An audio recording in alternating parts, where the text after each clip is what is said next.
はい、それでは、本日はブロックチェーンラボと、アントシアーズ改めましてネオとの合同ミートアップを始めさせていただきます。本日、司会進行を務めさせていただきます小野達成と申します。どうぞよろしくお願いします。ありがとうございます。はい、本日の流れを、簡単にご説明させていただきますと、まず最初に、ブロックチェーンラボ、ICO クラブ会長であります酒井工房さんよりご挨拶させていただきます。はい、酒井さんです。真ん中の席が。はい、でその後に、今世界から大注目されておられる、ネオのファウンダーの方々にお越しいただいておりますので、彼らにもお話をいただこうと思っております。で今回の説明は英語と中国語でお話しされますので、英語の場合は英語から日本語に翻訳する予定です。で中国語の場合は中国語から英語に翻訳して英語から日本語に翻訳する予定でございますので、たくさんの言語で、大変かもしれませんけど、しっかりと聞いていただければと思います。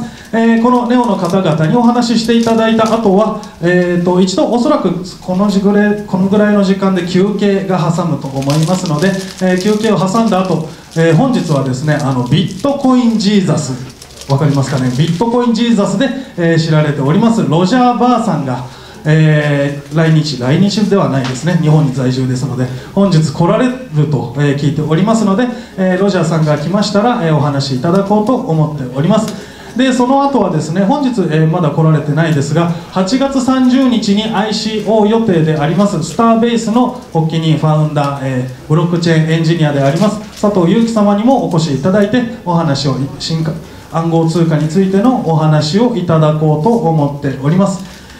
そしてですね、最後に、本日はイーサリアム、分かりますよね。イーサリアムの、開発者でありますビタリックさんも来日しているということで、もし時間の都合がつけばこちらに来ていただけるという話で伺っております。でこの中には皆さんもご存知の方もいらっしゃると思いますけど、現在別会場渋谷の方でですね東京ビットコイン会議というものがされています。そちらの東京ビットコイン会議の方でビタリックさんは今現在講演されているということなので、あちらの時間の都合がつけば、こちらにいらしてくれる予定でありますので最後まで楽しみにしていてください。本日はだいたい60分から60分から90分おきぐらいに休憩を取れると思いますが、本日は後ろの方にですね、皆さんも見えますかね、スナック菓子と、ドリンクの方をご用意させていただきましたので、本日は、講演中であっても立席自由にさせていただこうと思います。講演中でも後ろの方に飲み物、喉が渇いたら、飲み物を取りに行ったりしていただいても構いません。ただ死後だけは気をつけていただければいいかなと思います。こちらに関することへの、発言は大丈夫なんですが後ろの方でずっと話し込んでいたりなどは気をつけるようにしてください。それから、携帯電話、マナーモードにするか、電源をお切りいただくようにお願い申し上げます。はい、準備はよろしいでしょうか。それからですね、本日は、見て分かる通り撮影が、カメラ機材がたくさん入っております。全世界に、生中継もされているようですね。なので、もしカメラに映りたくないよという方がいましたら、席を後ろの方端っこの方に、移動していただけるとできるだけ映りにくい位置に移動できるかと思います。今のうちだと思いますけど席移動したい方いらっしゃいますか。ちょっとバラバラと動きがありますね。もう少し待ちましょうか。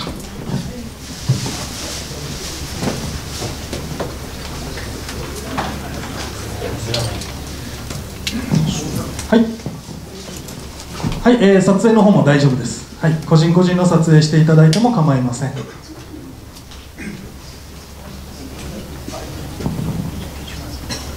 はい、それでは、始めさせていただきます。それではまず、ブロックチェーンラボ ICO クラブ会長であります酒井工房さんよりご挨拶いただきたいと思います。ご紹介します。酒井工房さんです。よろしくお願いします。皆様はじめまして、酒井工房と申します。今日はたくさんの方にお集まりいただき大変ありがとうございます。今回、ネオさんが東京にいらっしゃるということでミートアップ小規模のもので30人ぐらい気さくな感じでやりたいということだったんですけれど、あまりにも多くのご参加があってこんな広いお部屋になってしまいました。160人近く今いらっしゃっていると思います。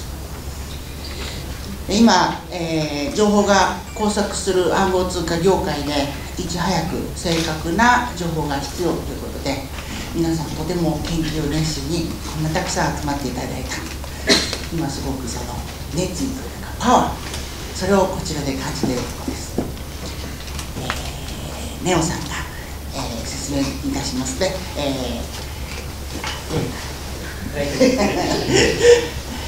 ネオさんはですね、皆さんご存知のように、今、世界で10位に入っています。総額で1000億超えました。当初はね、もちろん安い時もあったんですけど、今2000円超えましたね。もうこの数ヶ月で、数十倍のレベルになっています。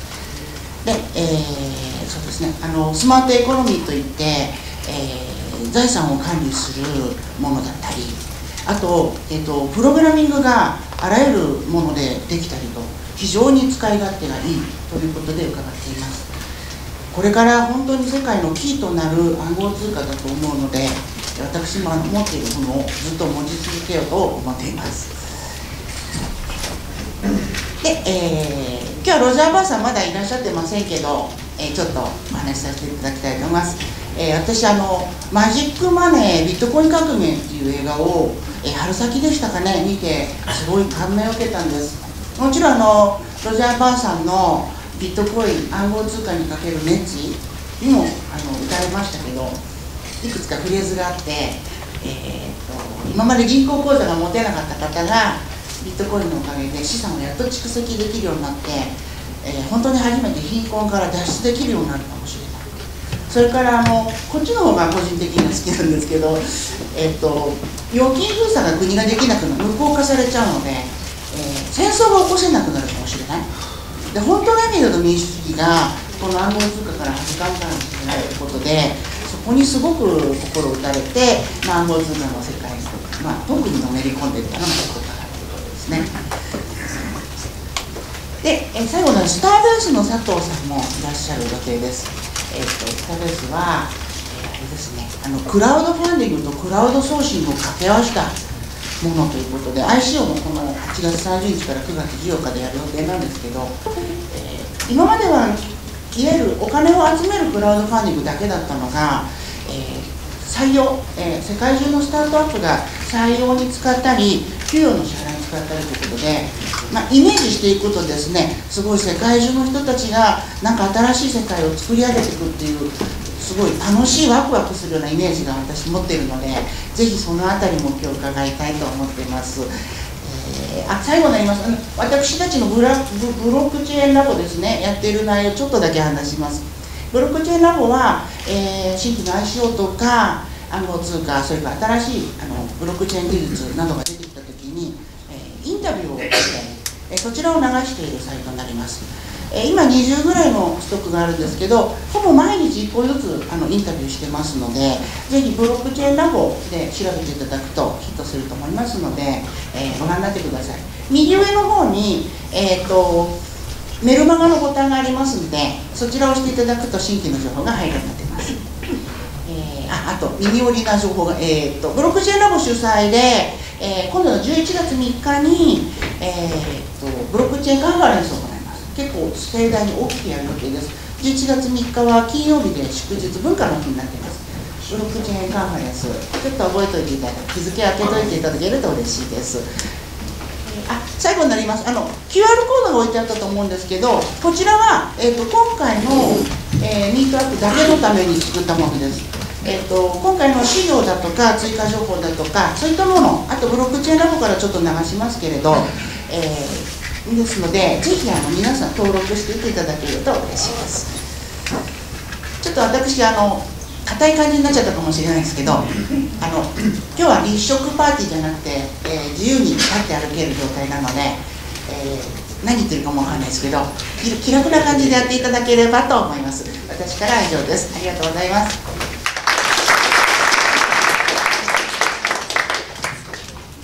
はい、酒井さんありがとうございました。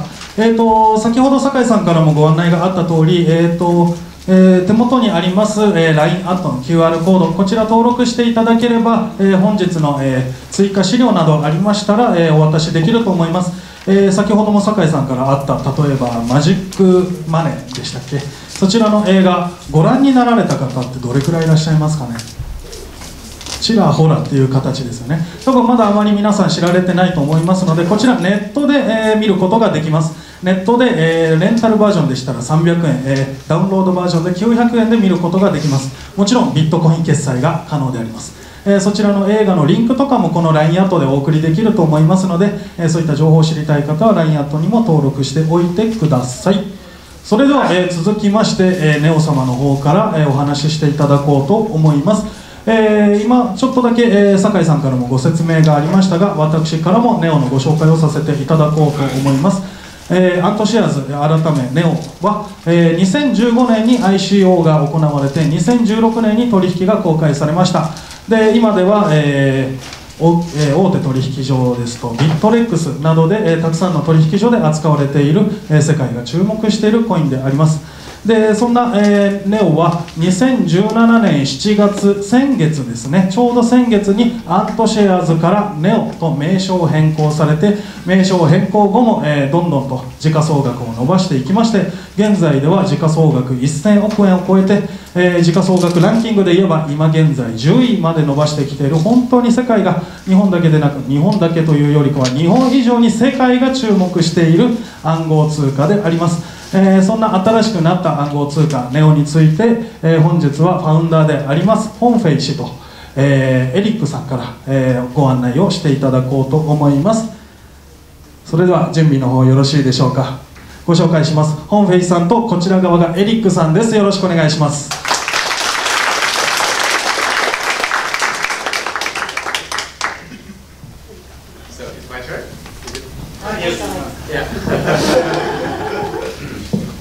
Okay, hello everyone.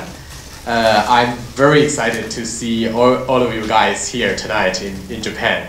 I didn't expect so many guys turn out. Yeah, I was thinking probably it will be a very small meetup. Yeah. 今夜皆さんにお会いできて本当に最高に嬉しいです。もともとこんなに大人数だと思ってなかったので、すごく今興奮しています。Yeah, I think maybe 20 or 30 people will come. Because we are relatively a not so well-known project until last few months. 私は最初20人から30人ぐらいかなと思ったんです。っていうのが自分のプロジェクトが比較的そんなに有名じゃないんじゃないかなと思ったからなんです。But many new holders and developers, what's the exciting point is they will look at our GitHub, the project, the code base.And they judge our technology by looking at the open source technology. たくさんの開発者とか、保持者とかがいらっしゃって、で自分のテクノロジーだとか、特徴をよく掴んでいただいて、今たくさんの方に持っていただけることをとても嬉しく思います。And they see a lot of different designs, the merit from the code base, and they believed in NEO, so that's why I'm so excited.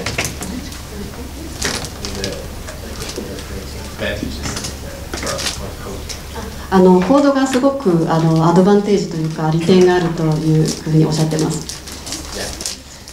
So before I started my presentation, I would like to briefly introduce myself. I came across Bitcoin in 2011. 2011年にビットコインに出会いまして、ちょっと今簡単な私の自己紹介からさせていただきたいと思います。And then I spent a lot of time thinking about the design, thinking about the economic model, looking at the technology, but I didn't buy Bitcoin until 2012. 最初に出会ったのは2011年だったんですけれども、その後デザインとかコードとかテクノロジーとかいろいろ見て、結局2012年に買いました。So the first Bitcoin I bought was from BTC China, the first exchange in China, at price of $10. 最初10ドルで買ったんですね。中国でとても有名な BTC という取引所で買いました。Yeah, but after I bought Bitcoin, it went down. It went down from 10 to 8 to 5 to 3 and to $2. And then my classmate in the college, Lian bought Bitcoin at $2. Yeah, 1/5 of the price I paid. どんどんビットコインが下がっていって10ドル、8ドル、5ドル、3ドルって、2ドルに下がっていったんですね。で、ちょうどその2ドルになった時に私のコリーグが同僚が買いました。And she sold us free. Yeah, he just said. Yeah. Okay, so that's the history of how we evolved with cryptocurrency. Yeah. そうやってクリプトカレンシーとの出会いがあったわけです。Okay, then in 2013, we started to thinking about build a new cryptocurrency system. Actually it's not a currency. It's more like a infrastructure for the economy. で2013年に新しくやろうかなと、新しいものを作ろうかなと思ったんですね。でクリプトカレンシーっていうよりもインフラっていう考え方が近いです。And so today I have two jobs. One is founder of NEO, and another job is founder and CEO at OnChain. 今日仕事を持っていて、ファウンダーっていうのが一つと、もう一つはCEO っていうことですね。There are two founders of NEO. One is me, another is Eric Zhang. Eric Zhang is a core developer, and he finished like 99% of the core protocol. Yeah. ファウンダー2人いるんですね。彼と隣にいる技術の専門の方になります。Yeah, but I also joined in designing the architecture of NEO. デザインも彼自身もデザインの方には絡んでます。When we are building the public blockchain, we have been approached by many banks, insurance companies from China. They asked us if whether we can build a blockchain for them, a private or consulting blockchain. いろんな銀行とか保険会社の方に創設時に行ったんですけれども、プライベートのブロックチェーンができないかっていう相談を受けました。So when we see the demand from the business, we set up a company called OnChain. So OnChain is a company. でそこでニーズを感じまして、それで会社を設立したわけです。Okay, so tonight I'll be introducing NEO first and OnChain later. Yeah. なのでこれから私先にNEOをお話ししてからオンチェーンについてもお話したいと思います。Okay. So what is NEO? You can see from the logo it says New Smart Economy. So NEO is an open network for smart economy. これロゴ見て分かっていただけるように、ニュースマートエコノミーのことを言ってるんですね。エコノミーに対して経済に対してオープンですということです。We say network because it's more than a blockchain. There are many other modules, other technologies around blockchain. ブロックチェーンを超えてですね、もうネットワークっていうふうに思ってます。And there are two screenshots I took on 5th of August. It's a little bit dated, like 3 days ago. これは8月5日に撮った2つのショットをご覧いただいているんですけども、割と最近ですね。The left one is from GitHub. You can visit github.com/new/project. 左側 GitHub っていうサイトですね。Okay, you can see our project started. The first line of code is started in 2015, May 2015. 最初のコードは5月31日2015年に始まってますね。Okay, and you will see Eric Zhang, the first one in the upper left corner, is very active. 左上のところにエリック・ジョンっていうすごく活動的に動いているのが見えると思います。And I did like 5 commits. He did like 255 commits. Yeah. 5つのコミットをしたんですね。But now there are many community developers are joining us. They will do pull request, and we will review their pull request and approve. 今はすごくたくさんの方に活動参加いただいていて、でリクエストいただいてそれを承認しているということになっています。If you look at the upper right corner, there is a word said fork. There are 245 forks right now. フォークが右側の方に見えると思うんですけれども、245っても書いてあります。So that means there are over 200 people or teams are using NEO's code base to build their own blockchain. つまり200人以上の方が今NEOのブロックチェーンを使っていただいているということです。Or maybe contributing to the new blockchain. まあそれか新しいブロックチェーンに今貢献しているってことです。Okay, in the right, there is another screenshot. It's from CoinMarketCap. もう一つ右側のショットは、コインマーケットカップですね。CoinMarketCap will sort or list all the cryptocurrencies. これは、取引高の高い、クリプトカレンシーを見せているものです。Yeah, currently Bitcoin is the biggest one with $52 billion market cap. ビットコインが最も高いですね。And then Ethereum, and then Ripple. で、イーサリアム、リップルと続いてます。And Bitcoin Cash. その後が So ビッ that's トコイン also ですね。kind of Bitcoin. Yeah. ビットコインみたいなものですよね。Yeah, and name is listed at the 6. I think it's somehow originated from Japan or have some Japan developers. ネムが6位にいますけど、これおそらく日本初なんじゃないですかね。Yeah, and we are listed at the 10th place. で私たちは10位につけてます。Yeah, but this screenshot is like 3 days ago. Today is still at 6, but the market cap has go up like 1 point. これ3日前なんですけど、今日は6位でしたかね。Yeah, and before walking to this venue, I was in the Japanese exchange. I opened market cap and sorted the list by trading volume, and then we saw we are sorted at 3rd place. The first one is Ethereum, then Bitcoin, then NEO. I'm really shocked. 今日この会場に来る前にこの表をですね相当したんですけど、そしたらネオが3位にあって、ビットコイン、イーサリアム、ネオっていうのを見た瞬間ですごく衝撃を受けました。We're not trying to judge or talk a lot about the market price. We'd rather focus on the technology, and the market is very sentimental. So I think the technology is still the base. 私はあんまり市場価値とか市場価格とかっていうのは言及するつもりはなくって、やっぱりテクノロジーを一番重きに置いています。というのは市場はセンシティブなものだからなんですね。Okay, so tonight the rock star should be Eric John, the core developer. Yeah, and he will be. Yeah, after my introduction, he will be talk about the technologies. ちょっと私が紹介した後にぜひテクノロジーについてお話してほしいと思います。Yeah, so what is New Smart Economy? Why we call it New Smart Economy? ニュースマートエコノミーとは何ですかね。なんでこう読むんでしょうか。I think there are 3 parts makes up the New Smart Economy. 3つのセクションから成り立っているものなんです。The first one is digital asset, and then digital identity, and then smart contract. 1つ目がデジタルアセット、2つ目がデジタルアイデンティティ、3つ目がスマートコントラクトです。There are many other blockchains. They have digital assets, and some of them may have or claim will have smart contract.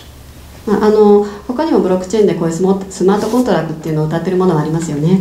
But without a identity, those blockchains, those assets on the blockchain are like virtual assets. They have no connection with the real world, the real economy. でもアイデンティティなくして実体経済には影響を与えられないと思うんですね。So we have a very different design philosophy. We would like to link the physical world with the blockchain world. だから私たちはとても違う哲学とかデザインを持ってこのブロックチェーンの世界に接していきたいと思ってるんです。Okay, and we have some technology to support that. でそれを裏付けるテクノロジーもちゃんとあるんです。Like for example, like DBFT is the new consensus mechanism used by NEO. これは一つ目は DPFT っていうものですね。And we wrote our own virtual machine, the execution environment for smart contract called NewVM って呼ばれる、新しいちょっと機材というかファシリティがあります。And NewVM is very similar in architecture to the Java VM. Java VM. Java VM にすごく相性がいいんですね。So we can write compilers to compile the Java bytecode to the opcode on NeoVM. なのでJava VM っていうのを使って、新しい NeoVM っていうのを作ることができるんです。Yeah, that means developers can write smart contract in Java. そうすると開発者っていうのはスマートコントラクトっていうのをJava を使って書くことができます。And we also support C# today. C#, yeah, C#. あとC# っていうのもあるんですね。Yeah, and we will support other languages like Go, like Python. で他の言語もサポートしてます。Go とか、はい。Yeah, because we have a very good, a new architecture, a new consensus mechanism. The scalability of NEO is awesome. And today we can process over 1,000 transactions per second. すごく新しいスキームを持って、この NEO というのを取り組んでるんで、1,000 transaction per second. 取引が毎秒1000あるわけです。Okay. Why we need digital assets? なぜ私たちはデジタルアセットが必要なんでしょうか。I believe every asset will be digitized. すべてのアセットが電子化されていると思うんですよね。Asset is really different from property. アセットっていうのはプロパティとはまた違うものなんです。We all have some properties like the toothbrush like I used this morning. It's my property.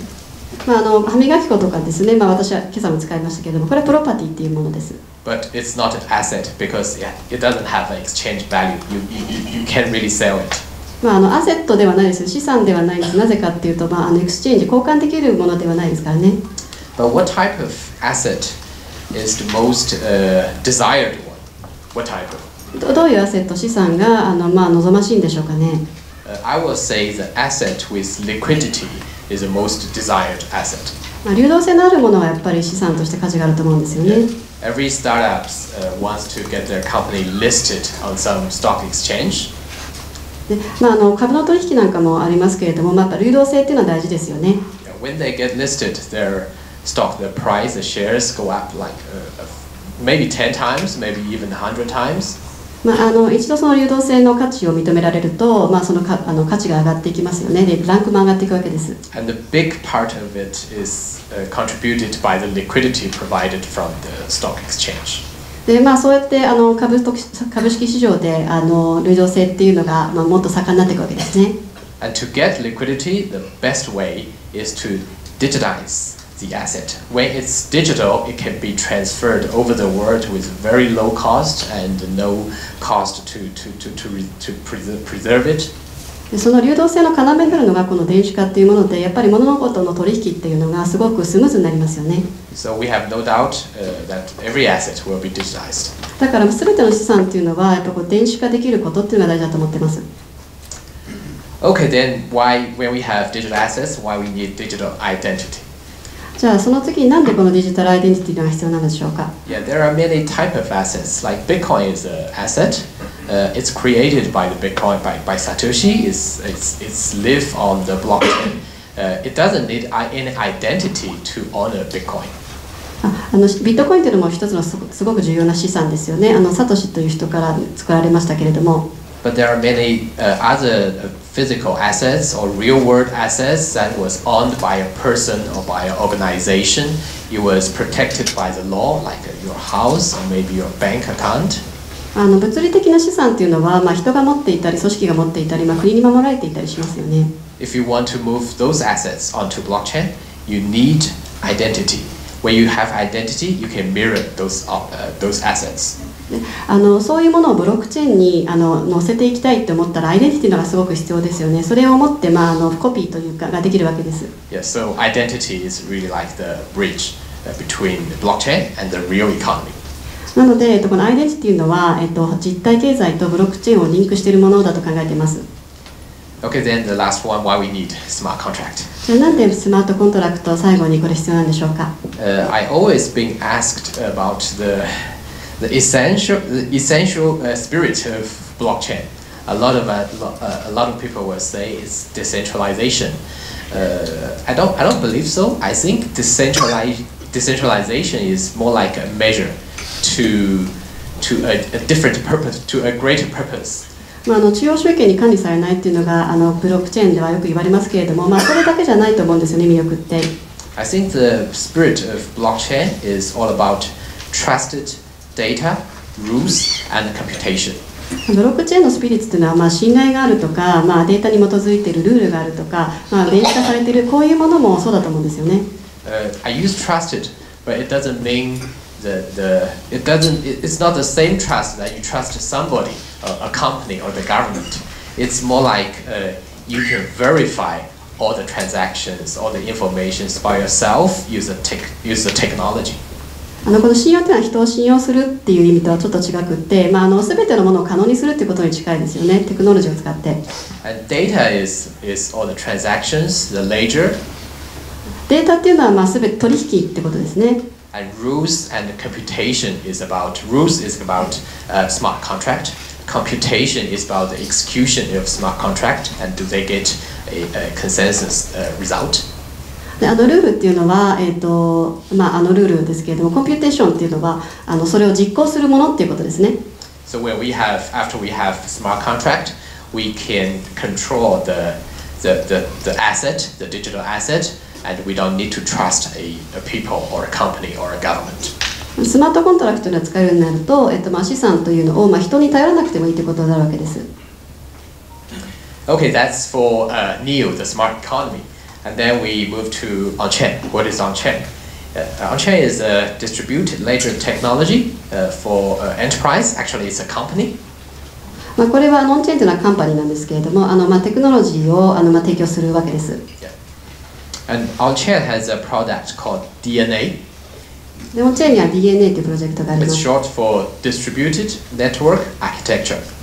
ネットワークとかアーキテクチャに寄与しています。NEO is an up and running public blockchain. NEO っていうのは公のブロックチェーンになります。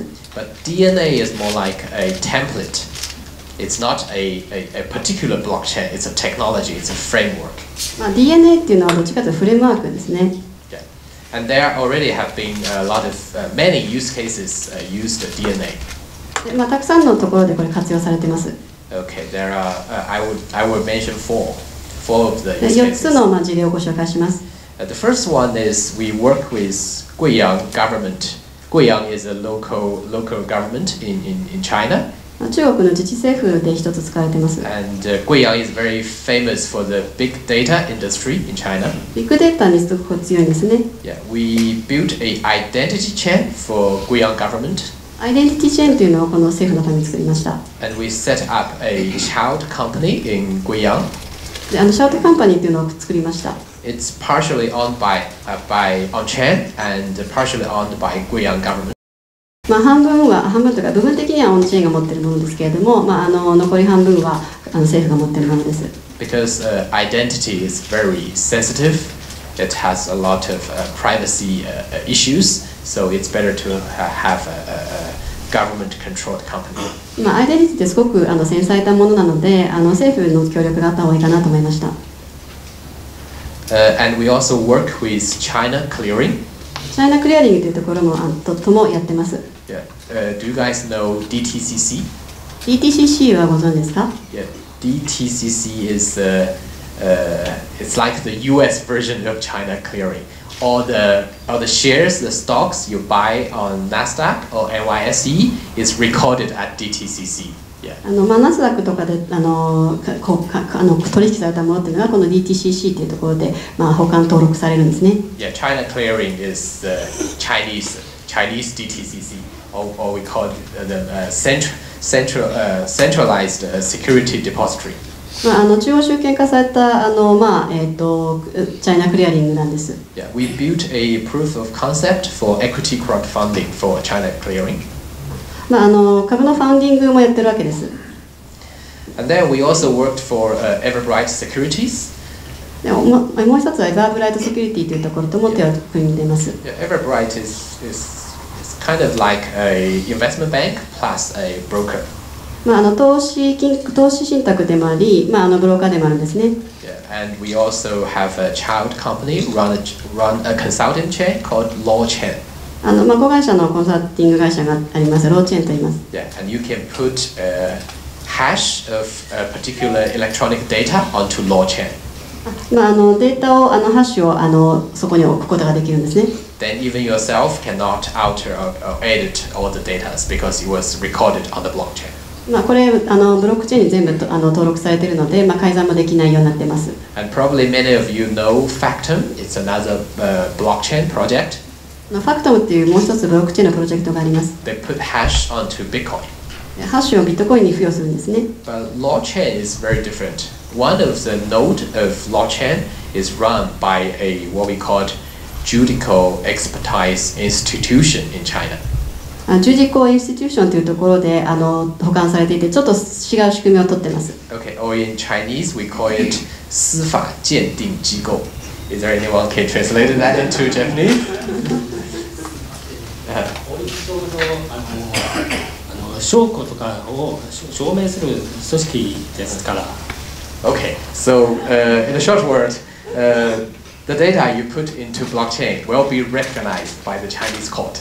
Yeah. データブロックチェーンに載せると、中国の裁判所にそれが、見ることができるんですね。So it's like the data is backed both by technology and by a trusted institution. なんでデータがトレースできるんですね。データってそういう組織、で機関でトレースできるようになります。Okay, that is also why Ali email box also used this service. なのでこういうサービスを使うようにしてます。Okay, so let's summarize. Yeah. NEO is for smart economy, and you see the logo is like a gate. It's a gate. It's a bridge to the future. NEO はスマートエコノミーということを表していて、ロゴを見てもらうとちょっとブリッジみたいになってますね。And do you know why it's green? なんでグリーンかわかりますか？ I think it's environment friendly because we don't use hashing to do proof of work. ハッシュっていうのを使わないから環境っていうのも表してます。Yeah, NEO is a community-driven and a community-funded non-profit project. NEO っていうのは利益を生まないコミュニティベースの組織ですね。Yeah, and On-Chain is a for-profit company and it's venture capital backed. でオンチェーンっていうのは企業でして、利益を生むための組織です。So these two entities, separate entities, have different funding. なのでこの2つっていうのはすごい違う異なるファンディングを持ってます。But they will share something. で共通していることもあるんですね。Okay, what they will share is the open source technology. 何をシェアしているかっていうと、1つ目がオープンソーステクノロジーです。The ecosystem and the developers. エコシステムと開発者も持ってます。And in the future, we have a protocol called NEOX. あとプロトコールで NEOX というものも持つようになります、将来ですが。Yeah, NEOX is for cross-chain interoperation. ネオクロスっていうのはNEOX なクロスチェーンインタープリテーションです。There will be many private or consulting blockchains built with on-chain DNA. チェーン DNA に乗っかってプライベートなブロックチェーンというのが築かれていきます。Those blockchains can talk with each other with NEOX protocol.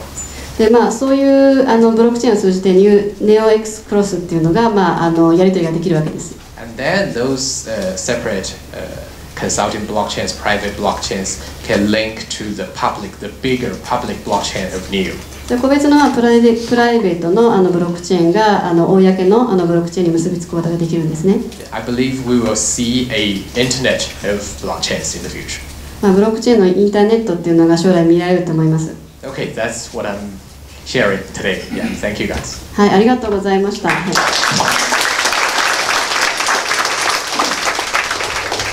move to Eric. じゃあエリックにちょっと渡したいと思います。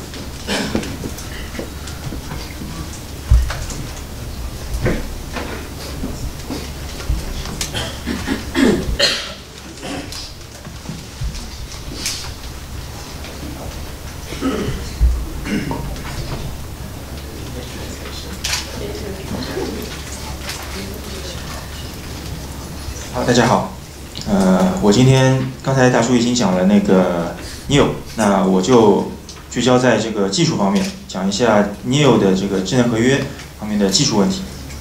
Okay, Eric will be speaking Chinese, and I'll be the English translator, and Mick will be the Japanese translator.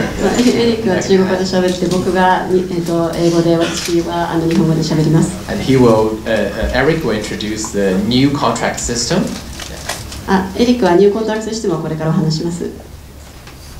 好，首先介绍一下什么是智能合约。智能合约是由一个密码学家叫做尼克萨博最先提出的一个概念。Smart contract was brought out by Nick Szabo in 1994. スマートコントラクトってニックス・サボという方からが1994年に持ち込んだものです。那智能合约实际上用一句话来表示的话，就是说它是一种能够自动执行合约条款的计算机程序。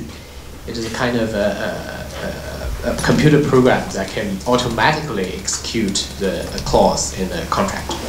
これは自動的にコントラクトができるようなシステムなんですね。但是智能合约很早就提出来之后，并没有被广泛的被使用在我们的实际生活当中。But smart contract was never popular in our daily life. でもスマートコントラクトって今までそんなに有名じゃなかったんですよね。那是因为在区块链出现之前，智能合约的执行缺乏一个安全的一个执行环境。That is because before the appearance of blockchain, there is no safe and reliable execution environment for smart contract. それはブロックチェーンが生まれるまではスマートコントラクトを表に出せるほど信用できるものがなかったわけです。我们都知道，区塊鏈实际上是一个不可篡改的超级大账本。Blockchain is like a immutable database. ブロックチェーンというのはミュートボートのベースですね。它这种不可篡改的特性，实际上为智能合约的执行提供了一个安全可靠的环境。Its immutability is why we call blockchain a safe, reliable environment for smart contract. 安全ですごく信用ができる環境っていうことなんです。那最早的智能合约，就基于区块链的智能合约，实际上是在比特币里面就可以看到一个雏形。There are some basic smart contract in the Bitcoin. ビットコインも基本的にスマートコントラクトって持ってますよね。比特币的代码里面包含了一个脚本执行引擎，它可以执行一些非常基本的逻辑操作。There is a script engine in Bitcoin, and they can be used to run some basic operations. スクリプトエンジンというのをビットコインが持っていて、何か活動ができるようになっているわけです。利用比特币的这套脚本系统，我们可以很方便的做一些事情，比如说对账户进行健全，创建一些多方签名的账户之类的。Use this script engine, we can create, we can do authorization of accounts, we can do multi-signature accounts, and other smart contracts. スマートコントwe can do authorization of accounts, and we can do multi-signature accounts, and we can do other different other smart contracts. Okay. Okay, you guys understand? Yeah. 但是它做不了更多的事情，因为它没有一个图灵完备的一个功能。Okay. But the functions are limited because Bitcoin's script engine is not turning complete. That means it's absent of some important instructions like loop. シンプルエンジンってビットコインが持っているものって機能的にちょっと制限されちゃってるんですよね。那么于是就有了以太坊这个项目。That's why Ethereum born. だからイーサリアムというのが生まれたんです。以太坊其实主要具有3个主要的特性，第一个就是我刚才说的图灵完备。There are three major functions of Ethereum. The first one is turning complete. 3つファンクションがイーサリアム持っていて、1つ目がThe first one means turning complete means you can execute any logic in Ethereum. イーサリアムであらゆるロジックを実行できるというプログラムを一つ持ってるんですね。那有了图灵完备的这个功能之后呢，就意味着人们可以编写不可终止的智能合约在以太坊上面。终止是指就是死循环。Okay, that means you can build in infinite running smart contracts on Ethereum. イーサリアムでスマートコントラクトというのを走らせることができるわけです。所以以太坊发明了一种经济激励机制，也就是说，你每运行一步智能合约都要消耗一定的 gas， 就是一个费用。这样的话，当你的费用用完之后，它就会强迫你的程序停下来。Because you can build always running programs or smart contracts on Ethereum, there got to be some way to stop you.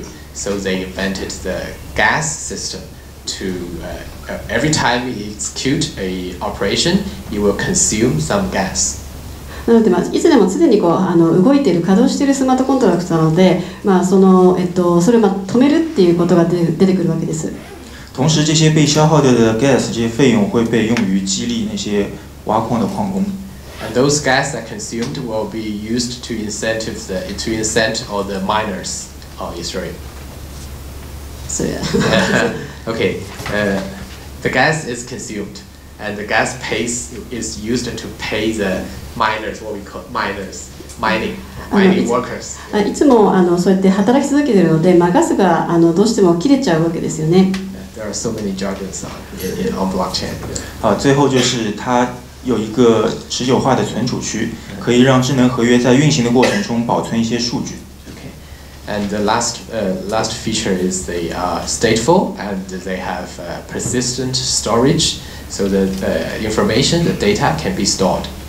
3つ目の特徴としては、データを格納していくことができるということなんです。好，刚才这部分刚才达叔其实已经讲过了。NEO 实际上由3个最主要的组成部分。Okay, the major modules are smart contract, digital asset, and digital identity for NEO. モジュールが3つあります。First one is smart contract. スマートコントラクトと、digital asset. デジタルアセットと、and digital identity. デジタルアイデンティティです。Are you speaking English? 那后面2项我就不去多说了。那我主要是讲一下我们在智能合约方面和其他的平台有哪些区别。I will be focusing on smart contract today. で、今日はスマートコントラクトについてお話したいと思います。好，我们 NEO 的智能合约其实主要有3个方面的特点。第一个是确定性，第二是高性能，最后是扩展性。The smart contract system in NEO is called new contract, and there are 3 major features. ニューコントラクトって言われているシステムがあって、3つの特徴があります。It's deterministic, and it's highly deterministic. It's the performance is very high, and it's highly scalable. 非常に確実性が高いということと、高性能ということですね。这里有一张对比图，他们分别对比了 NEO、以太坊以及 Fabric。There is a comparison on deterministics. で、その確実性というところでここに比較表があります。Between NEO, Ethereum, and Hyperledger Fabric. NEO、イーサリアム、ファブリックの3つの比較をしています。这里对比的主要特点是确定性。We are comparing on their deterministics. 今確実性の話をしています。我们知道区块链是一个分布式系统。那分布式系统里面的话，每一个节点它的这个状态必须要保持一致。Blockchain is a distributed system. All the nodes on the distributed system have to maintain a same state. ブロックチェーンというのは同じステートメントをずっと維持して伝えていくんですよね。所以对智能合约也是一样的，每一个节点它执行智能合约之后，必须能够得到相同的结果。So when a node executes a smart contract, every node should get the same result. で、つまり一つのノートが走るときっていうのは結果的にはそれって最後たどり着くときも同じノートである必要があるわけです。那在确定性方面的话，主要有3个指标。第一个是合约之间的相互调用，第二个是系统调用，最后是它能不能访问互联网的资源。There are 3 aspects of deterministics.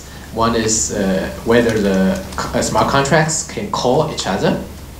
3つ特徴があるんですけども、その一つがスマートコントラクトっていうのは非常に重要な要素になってるんですね。Okay, and the second is whether the smart contract can call the system, can call the blockchain. コントラクトっていうのがブロックチェーンに載せられるかどうかっていうのももう一つ特徴としてあります。And the third is whether they can visit the internet. で、それがインターネットを介してコミュニケーションができるかっていうのが3つ目のポイントです。好，我举一个例子，比如说当我们要运行一个程序的时候，这个程序如果它能够调用一个函数，比如获取随机数或者获取系统时间。Okay, I'll give an example. If I write a smart contract to get a random number or the current time. もしちょっと一つの例を挙げるとすると、私がスマートコントラクトを使うとしましょう。可能每一个节点运行的得到的结果都不一样，得到的随机数都不一样，得到时间也不一样，或者说同一个节点在不同的时刻去运行它，得到的结果也不一样。Because random number is really random, so every node getting a random number will get a different random number, and every node gets the current time because they executed a slightly different time. They will get a different time. 全てのノートっていうのはランダムな数字の組み合わせですし、時間もちょっとずつずれているわけですよね。像这一类的具有非确定性的系统调用，必须在智能合约系统中被排除掉。So this kind of deterministic, this kind of non-deterministic features should be disabled from the system. なので、こういう不確実性の高いものっていうのは、あまりシステムにはそぐわないんですよね。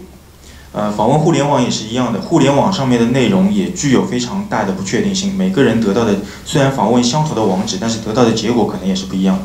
It's the same case with visiting the internet. Although the URL, the website probably will be the same, but the result you get probably will be different. インターネットでも、同じことが起こるんですけれども。Like when you visit a website to get the price of NEO, every second it may change. NEO インターネットを訪れるたんびに違う数字が出てくるわけですよね。好，那这里主要针对这些跟确定性有关的内容进行对比。那绿色的就是做的比较好的，黄色就是做的比较中等，那红色就是做的比较差。从这个结果可以看出 ，NEO 其实做的是比较好的，以太坊也挺好的。那 Fabric 是可能在确定性方面就比较差。So the green means it's good at this aspect, and yellow means so-so, and the red is really not that good.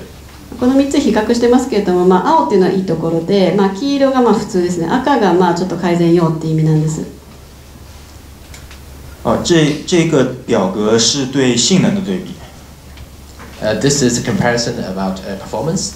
これ今性能の比較をしています。NEO 有一个虚拟机叫做 NEO VM， 然后以太坊也一样有个 EVM， 然后 Fabric 的话，它的智能合约执行环境叫做 Docker。The smart contract on NEO will be run on NEO VM.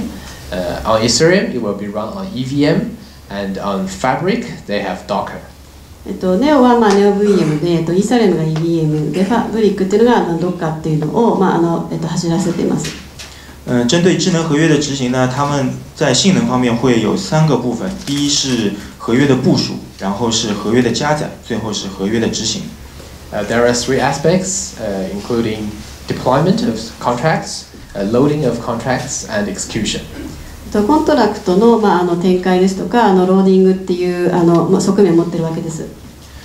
区块链上的智能合约有一个特点，就是它们都非常的短小，不会非常大。然后他们的这个可能运行的这个 TPS 会非常高，就是会要求非常大的吞吐量，但是执行的过程却非常短。Smart contracts are usually very compact, so there will be many. You will need to process a lot of smart contracts in a short time, but usually one smart contract only consume a little bit computing power. スマートコントラクトっていうのはコンパクトの方がいいですね。その方が消費も少なくなるわけです。所以在这样一个场景下面，智能合约的部署和加载，它的这个性能的重要程度要比智能合约执行的性能的重要程度要高很多。So it is very important to have a smart contract system that is very fast on deploy and loading. なのでとても早くて展開がしやすくてローディングもしやすいっていうスマートコントラクトすごく重要ですね。那这里也是一样的，绿色就表示做的比较好，红色就是做的比较不好。Okay, again, the green means it's good, it's good, and yellow is medium, and red is not that good. グリーンがいいということで、黄色が普通で、赤っていうのが改善用ってことですね。这张表格是针对扩展性。This is about scalability. スケラビリティについてです。也是分为三个块，第一个是对智能合约能不能并发的执行，然后第二个是它的设计的组件之间的耦合度的高低，最后是它的可移植性，就是我能不能把我们的虚拟机 VM 移植到其他的项目当中去使用。So there are also three aspects like concurrent execution, whether the smart contract can be executed parallelly, and 同時並行的にスマートコントラクトっていうのが実行に移せるかっていうことが一つ側面としてあります。And the second is coupling, whether it is pluggable. 2つ目がプラガブルかカップリングですねが2つ目の要素になります。And portability, whether the smart contract system can be used by other blockchains or even other projects. 3つ目は可能性で、そのブロックチェーンがスマートコントラクトが他のブロックチェーンでも使えるかどうかということです。好，这边我着重介绍一下并发执行。以太坊的智能合约，它只能一个接着一个的去执行，也是串行的执行。We will focus on concurrent execution. Today, the Ethereum today they can only execute the smart contracts one by one. スマートコントラクトを一つずつしかイーサリアムというのは実行できないのが今日なんですね。所以为了解决扩展性问题，以太坊有一个分片方案。So they are talked about sharding schemes to get better scalability. シャーディングスキームっていうのを使ってスケーラビリティを改善させようとしています。但是在我看来，这是一种静态的分片方案。如果说它一旦定下来之后，智能合约就不能在不同的分片之间进行这个移动，然后它们就被定死了。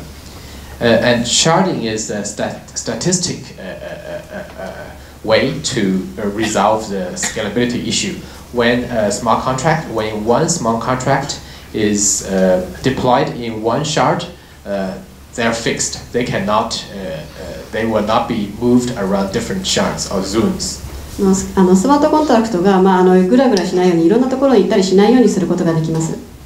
我们解决扩展性问题或者并发执行问题的方案也是分片，但是我们采用了动态分片的方式。We have a technology called dynamic sharding. ダイナミックシャルっていうテクノロジーを持っています。动态分片可以根据当前时刻正在执行的所有的智能合约，动态分析出它们应该被怎样的进行分片，从而最优化的去解决它们的并发问题。With dynamic sharding, we can calculate what is the best way to optimize the sharding of current blocks and put all the smart contracts parallelly. スマートコントラクト同時並行で走らせるためにどういうことをしたらいいかというのを計算をするんですね。好，那讲了这么多，到底怎样才可以基于 NEO 来进行智能合约的开发？ So now we are going to talk about how to develop on NEO contract. 今からネオコントラクトをどうやって発展させるかって話をします。现在最方便的方法就是使用微软的 Visual Studio 来进行开发。It's very convenient to use Visual Studio as an integrated development environment. Visual Studio っていうのを活用していこうと思っています。我们在 Visual Studio 的这个插件商店里面，可以很方便的搜到我们 NEO 的一个智能合约插件。There is a new contract add-on or extension on the market of Visual Studio. 先ほどのVisual Studio っていうのはマーケットの中でこれから拡大していこうとしています。当你安装完这个插件之后，你在创建项目的时候就会有一个智能合约的模板。You will get a template for new smart contract after you download the add-on. テンプレッジっていうのは入手することができます。ダウンロードした後に。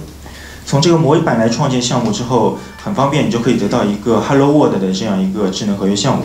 The template will give you a code of Hello World. テンプレートはHello World のコードを提供しているんですね。然后在这个项目中，你可以使用 C# 来对它进行修改，来实现你自己想要的功能。You can use C# and write whatever functions you would like to. C# も使えますし、他の言語も使っています。除了 C# 之外，我们还支持上面这一排当中这些语言，比如 .NET、Java、Kotlin 这三个我们也是已经可以完全支持了。Okay, Microsoft.NET, Java, and Kotlin is already supported today. Microsoft.NET、Java と Kotlin はもうサポートされています。然后下面三个 Go、JS 和 Python 是我们计划中下一步将要去支持的语言。And we plan to support Go language, JavaScript, and Python in the future. 将来的には Go、JavaScript、Python もサポートしていこうと思っています。然后刚才介紹了這些語言之後，那我們就來對比一下其他的平台在開發環境方面的一些優劣。We will compare the three major blockchains on the aspect of development environment. 開発環境っていう側面からこの3つをまた比較しています。NEO 它支持幾乎非常所有的主流語言，然後 Fabric 也是支持任意的語言，但是以太坊它可能只支持一些它自己創造的語言，比如說 Solidity。NEO supports or will support almost all of the mainstream programming languages, and Fabric also support a lot of languages. But Ethereum, they only support one or few languages like Solidity, a new language invented by Ethereum. プログラミング言語 NEO も Fabric もすごくほとんど使えるようになってるんですけれども、イーサリアムっていうのはSolidity とか、独自に開発した言語にしか対応してないんですね。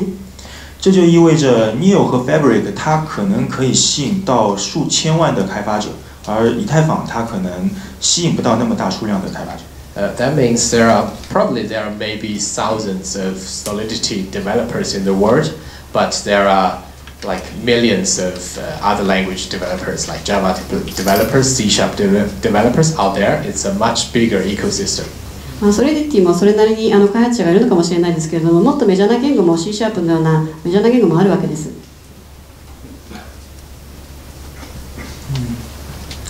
最後来談一下功能擴展的問題。Okay, we will talk about function extension. 機能の拡充についてちょっとお話ししようと思います。想要在 NEO VM 上面进行功能扩展非常容易，因为我们有一个叫做互操作服務層的一個組件。It is quite easy to extend the functionality of NEO VM because we have a module called IntOp service. IntOp サービスっていうモジュールがあるので、機能の拡充性はNEO VM は高いです。这就像是一台计算机，当你要扩展它的功能的时候，你只要在它的 USB 接口上插入相应的这个外设就可以了。NEO VM is like a computer with USB slots. You just put on a new device. 新しいデバイスをUSB 差し込むように NEO VM の場合はやるんですね。Docker 也是一样的，它就是 Fabric 也是一样的，它利用了 Docker 来运行智能合约，然后在节点上面提供了一套 gRPC 的接口来扩展它的功能。Docker is quite good also. Docker もすごくいいですね。但是 EVM 就不太一样了，它把所有的功能都集成在它的虚拟机的指令集上面。But it's a different story with EVM because they integrate all the functions with their opcode. 独自のオプコードで全部集約しているのが EVM なので、ちょっとこれは特徴が違います。这就好像所有的功能都做进了 CPU， 当你要增加新的功能的时候，你必须把机箱打开，然后把一些外设焊接到那个 CPU 上面去一样。It's like building every device, every function onto one CPU. And if you want to upgrade the system, you need to crack down the CPU and put in new models. なので一つの CPU に全て集約させてしまっているので、新しいものを作ろうと思うと一度それを食わさなきゃいけないんですよね。这样的话就非常不利于它的这个功能的升级。也不太利于它被移植到其他的系统上面去，因为其他系统可能不需要它的这个功能，或者需要其他的功能，但不太方便去做这个修改。This design is quite difficult to upgrade the functionalities, and it's difficult to port to other blockchains. こういうものっていうのは他のブロックチェーンにも利用効かないですし、なかなかアップデートって難しいです。那NEO Contract 上面现在主要有4种不同的互操作服务，他们可以去读取区块链的账本，可以创建数字资产，甚至可以在合约运行的过程中创建子合约，还可以读写数据。There are many interop services already, like visiting or read blockchain data, like issue digital assets. Like store informations in a persistent storage, like creating a child smart contract. スマートコントラクトもいろんな機能が出てきてますし、ブロックチェーンそのものに書き込んだりとか、いろんな機能ができるようになってるんですね。未来我们可以在不修改任何基础架构的情况下来增加或者升级现有的这些功能。We can upgrade or add new functions without touching the underlying infrastructure. インフラをそこに漂っているインフラを触ることなくアップグレードというのができるんです。最後一个表格是对数字资产这一个功能的对比。The last table is about comparison of digital assets. デジタルアセットに関しての比較表が最後になります。那主要对比的对象也是以太坊。以太坊我们知道它可以通过 ERC-20这样的一个标准来进行代币的发行。There is a standard called ERC-20 on Ethereum. You can use that standard to issue your own token. 独自のトークンを発行するためのスタンダード基礎があるんですね。那这个功能在 NEO 完全可以支持。And we can support that standard too. で私たちもそのスタンダードをサポートすることができます。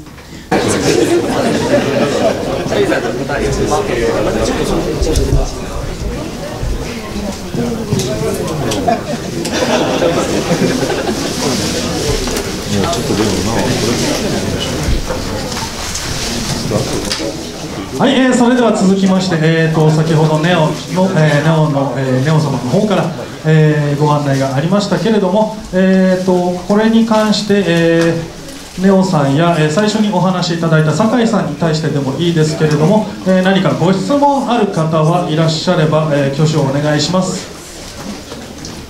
あれ、いないのかな？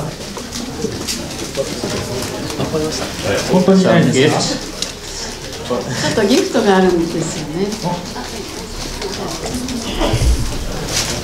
We have some T-shirts. T シャツを今日持ってきたんですよ。最初の質問どうぞ。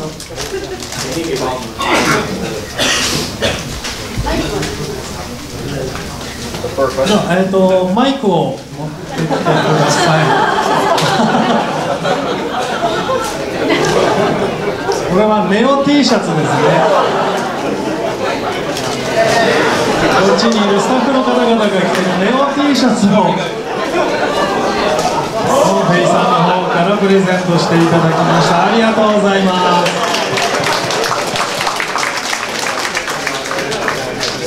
はい、ありがとうございます。では引き続き、質問の方行って大丈夫でしょうか。では一番手前の方、マイク誰か持ってませんでした？マイクを今ちょっと後ろから持ってきますので。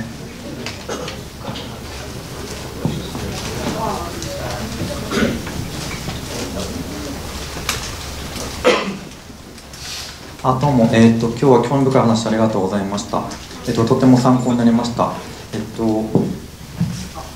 ネオとイーサリアムの比較ですごく興味が湧いたんですけども。I got very interested in the comparison between Neo and Ethereum.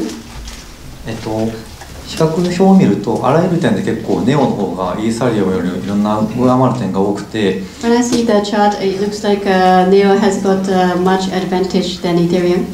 基本的にイーサリアムで実現できることはネオのプラットフォームで実現可能だと考えていいんでしょうか。So what Ethereum can do is available as well for Neo, the platform. Yes, sure. All the dApps or decentralized applications can be ported to Neo. Yes. そのセントラルアプリケーションというのがネオにも使えるようになってます。逆に、イーサリアムにしかできなくて、ネオではできないことはない。So in other words, there's nothing what Ethereum can do and Neo cannot do. I would say yes. Yes, you're right. 全部ネオの上でできると。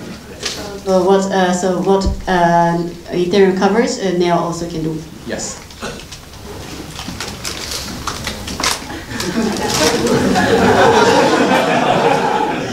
そうすると今後そのイーサリアムよりもネオの方が価値が上がっていくというか需要がすごい生み出されていくように思うんですけども。So that means Neo will have more demand and more value. I would like to comment this because it's not about function. Sometimes it's not even about the performance. It's the ecosystem the community is the most strongest asset of a blockchain. エコシステムっていうのが結構ブロックチェーンですごく大きな要素だと思ってるんですよね。ファンクションとかとかではなくて。Yeah, but we have a very new smart contract system. It's very compatible with mainstream developers. So I think it's an advantage of NEO. 本流の開発者でもついていけるようなものを兼ね備えているので結構アドバンテージあると思っています。And you guys are the assets of the community. 皆さんはすごく貴重な資産です。コミュニティを形成する上で。最後に1点だけ、イーサリアムで現状たくさんイーサリアムのプラットフォームにいろんなプロジェクトが乗っかってくると渋滞が起こってイーサリアムが止まってしまうみたいなことが問題点としてあると。So there's like a traffic jam in Ethereum. If everybody uses, then this thing stops. ネオの方でたくさんのプロジェクトが乗っかって動いたときにネオ自体が止まってしまうとか渋滞を起こすことがあるんです。Was that the case of NEO? If so, there's like a traffic jam for NEO if multiple stuff isn't going. I really hope NEO get jammed in the near future. That means there are more than 1,000 transactions per second. Yeah. トランザクションが1000超えたらそういうことが起こるかもしれないですね。That's some good news. If it happens with NEO, yeah. それだけ使われる人が多いってことなんでいいことですけれども。現状ではなかなかそれは起これないぐらいキャパシティがあるんです。So currently there's enough capacity not to have such a thing. Yeah. Currently we see like on average 10 transactions per block. 1ブロックにつき10のトランザクションを。So it's like every 2 or 3 seconds there is one transaction. 2、3秒ごとに1つのトランザクションが生まれてるって感じです。ありがとうございます。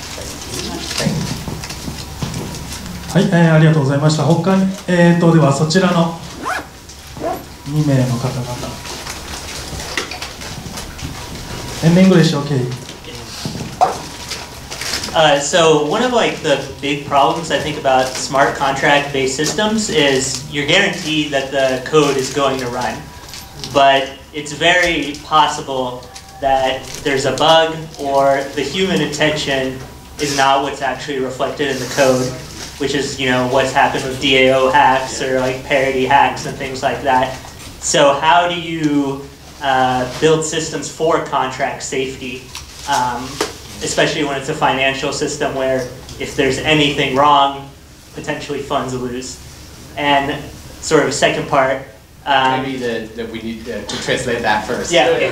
すごくいいシステムだと分かってるんですけれども、ハックスとか、そういうことが起こったときにどうやって安全性を確保するために工夫されてるんですか。特にファイナンシャルシステムとかって結構重要だと思うんですよね。Let me answer the first question first. I think it's also the NEO's advantage because Solidity is relatively a new language. There are many. You may neglect some aspects when you're writing with Solidity, but like Java, C# are very mature language. There are a lot of financial systems are built by Java. So we support Java. All those financial system developers can use Java to write smart contract. It's easier to get things right. Java とか C# ってスマートコントラクト上で正しく書き起こすのすごく向いてると思うんです。特にファイナンシャルの領域ではですね、すごくマチュアな言語ですので。So the second question is kind of what happens if something goes wrong? So with the DAO, a ton of people lost money, and Ethereum's solution is okay. Well, we can hard fork off. We can return the funds, and that's our fail-safe. Despite like language safety and things like that, there's no way to have 100% developer correctness. So what kind of fail-safe or how can a network react, the NEO network react in that sort of situation? 100% の開発の完璧ってなかなかないと思うんですけれども、そういう何か起こった時ってネオはどういうふうにリアクトするんでしょうか。We have a different consensus mechanism comparing to Ethereum. They use proof of work right now. They're doing mining things. まずマイニングっていうのをやってますね。The consensus mechanism we use is called DBFT or Delegated BFT. デリケーティッド BFT っていう、機能を持ってます。It's a two-tier design. Yeah, like there are two layers. 2つのレイヤーを持ったデザインなんです。Yeah. The first tier, the first layer, all the new holders will vote for consensus nodes. コンセンサスノートに、人々が投票するようなものなんですけれども。And then the consensus nodes who was elected will do a BFT style consensus. BFT スタイルコンセンサスっていうのを形作っていくんですね。So there are very few limited nodes will take part in the consensus process. なのでほとんどそういう不具合というかがない状態でコンセンサスというのが取れてきます。And we encourage consensus nodes to be to have a digital identity to know who he is. デジタルアイデンティティを使ってますのでその人を特定することもできるんです。When situations like DAO happened, we can contact all the consensus nodes, and they should reach a consensus whether to lock the fund on the address or not. なので何かあった時っていうのはロックもできるんですよね。その一人一人にアプローチすることができるので。Or maybe somebody sue someone, and the court maybe issue some warrant and to frozen some address, and it is also possible with a new system, but we haven't implemented that feature. なのでそういう裁判沙汰というか起こったような時でも対応できるようになってます。I think security is at this stage. Security is more an issue than anti-censorship. Anti-censorship よりもセキュリティというのはもっと大事な課題ですね。Yeah, we haven't seen governments to intervene the blockchains, but we see a lot of hackers to hack account address and steal money. たくさんのハッカーいますよね。お金を盗もうとする。Yeah, so I think security is much more important issue at this stage. なのでこの段階ではセキュリティの本当に大事な課題だと思います。That's my answer. So just clarify, if a consensus is reached between the nodes, then a smart contract can be rolled back. It not necessarily to be rolled back. Maybe it can be frozen. It will be frozen and isolated from other smart contracts. And we'll see what to do next. コンセンサスが得られなくなった時っていうのはそのブロックをちゃんとアイソレート隔離するっていうこともできるんです。Okay, thank you very much. はい、ありがとうございました。他に、ご質問、では、隣の方どうぞ。I have a question about your transaction throughput. You mentioned that you're currently able to achieve 1,000 transactions per second. Can you kind of describe what your testing mechanisms were? Like, how did you achieve that? Was it two laptops on the same network, or maybe regionally separated? Okay.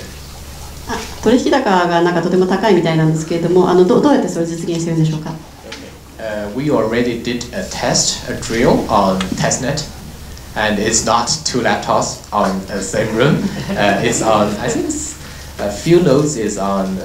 There are 7 consensus nodes. A few of them are in the States, a few of them are in China, and maybe a few in Japan. They're on Asia and AliYun. They're on some commercial hosting servers. 一箇所に集中させないんですね。いろんな国にアジアとか、いろんな外国にばらけさせているってことなんです。And they are very cheap hosts. 比較的安価なホストにばらけさせてます。In a follow-up, you mentioned that you estimate 10,000 transactions per second. I think on your website you did. How do you kind of come to that number? 1万トランザクションを目指しているっていうのがウェブサイトで拝見したんですけれども、どうやってそこを達成するんでしょうか。Just curious. Okay, yeah. 1,000 is for NEO, the public blockchain, because there are many nodes all around the world. But 10,000 is for DNA. 1000っていうのは公に公開されているネオのものなんですけれども、1万っていうのはDNA っていうものを使います。DNA is the consulting version of NEO. それはコンサルティングバージョンなんですね。It's like NEO is like if NEO is like Ethereum, DNA is like enterprise Ethereum. イーサリアムにネオを例えるとしたら、エンタープライズすなわち企業系というか進化版みたいなものなんです。We tested DNA with our own laptop in the same room. 一つの場所でコンピューターを使いながら実験をしました。It reaches, in average, it's about 5,000 transactions per second. で、それを使うと5000取引ができたんですね。And the peak is 10,000. ピックは1万でした。With computers like this. ここにあるようなコンピューターを使ってるんですよね。その大掛かりな専門的なものではなくて。Yeah, so I think the performance is pretty good. パフォーマンスだからいいと思ってます。Yeah. And last question, can you give us an idea of average latency of transactions and also maximum latency of transactions? It really depends on the network. If we are talking about consulting blockchain, private blockchain, it could be within 1 second. But if we are talking about public blockchain, it all depends on the conjunctions of the network. Our target time is 15 seconds, but we are quite busy on the network right now, and the server we rent is not that good. So currently we are like 20 to 25 seconds per block, but it's easier to adjust the time to move back to 15 seconds per block. プライベートブロックチェーンなのかパブリックなのかでもよるんですけれども、大体今目指しているのが1トランザクション15秒で、現状は20強ですね。ただ15は近い数字、目指せる数字だと思っています。So the maximum time is like 4 times of the light traveling between two slowest nodes. 光が届く4倍の速さって言われてるんですね。Thank you. Thank you. はい、他ご質問ある方。それじゃあ、前の方へマイク。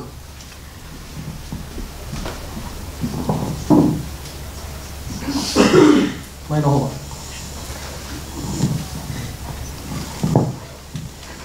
すみません。ですね、ちょっと先ほど挨拶させていただいたんですけど、フィンテック YouTuber の中上と申します。フィンテック、I'm from Fintech YouTuber 中上。